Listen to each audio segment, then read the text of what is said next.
উমরের fan follower মানবিক কাজে বাধা দিল এবং ছিনতাই করলো ঠাকুরগাঁওয়ে।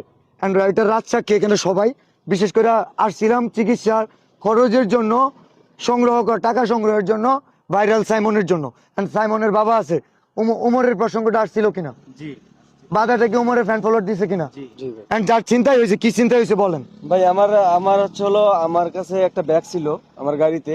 সে ব্যাগের মধ্যে আমার ডাক্তারি কাগজপাতি, আমার ড্রাইভিং লাইসেন্স আর আমার কিছু টাকা 3,000 টাকার মতো ছিল, আর আমার কাপড় চোপড় ছিল। সেই ব্যাগটাও আমার চিন্তাই করে নিছে ওমরের ফ্যান ফলোয়াররা।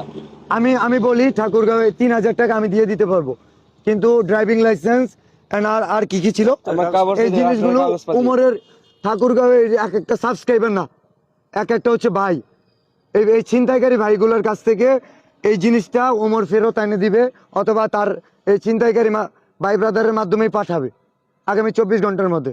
যদি না হয় এই উত্তরবঙ্গে ওমর বয়কট। অ্যান্ড উত্তরবঙ্গে আসলে এই ছিনতাইয়ের জিনিসগুলো গাইবান্ধা থেকে আসেন, গাইবান্ধার একটা মানুষের জিনিস ঠাকুরগাঁওয়ের একজন ছিনতাই করে ফেলে। অ্যান্ড এটা ফ্যান ফলোয়ার হচ্ছে উমরের, কেমন ফ্যান ফলোয়ার হয়েছে সেটার জবাব দিতে হবে আগামী 24 ঘন্টায়। এই দেশে ফ্যান ফলোয়ার নিয়ে যা খুশি তাই করা যাবে না তো। আমার ফ্যান ফলোয়ার আমি চিন্তাই করতে পারবো, মানবিক কাজে বাধা দেওয়াতে পারবো, দ্বিতীয় বিষয় হচ্ছে ওরা যদি ওখানে এটা পৃষ্ঠার নাম্বার না।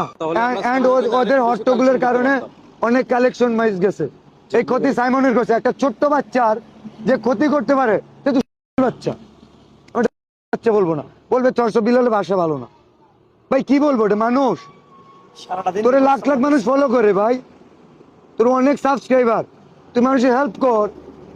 তুই বাচ্চা 1 টাকা দিছে ওমর না, 1 টাকা দিছে, আরো তো অনেকে ছিল ভাই, বাধা তো দেয় নাই। একটা ভিডিও বানাই নাই। কথা বলেন, কত কষ্টে ভাই 5টা জেলা আমরা ঘুরলাম। কই জুয়েল ভাই তো বাধা দিল না, নাসা ভাই বাধা দিছে না ভাই। আমার খারাপ জিনিস নিয়ে সমালোচনা করতেই পারো, যেটা ভালো লাগে না, তো ভালো কাজে বাধা দেওয়ার কে?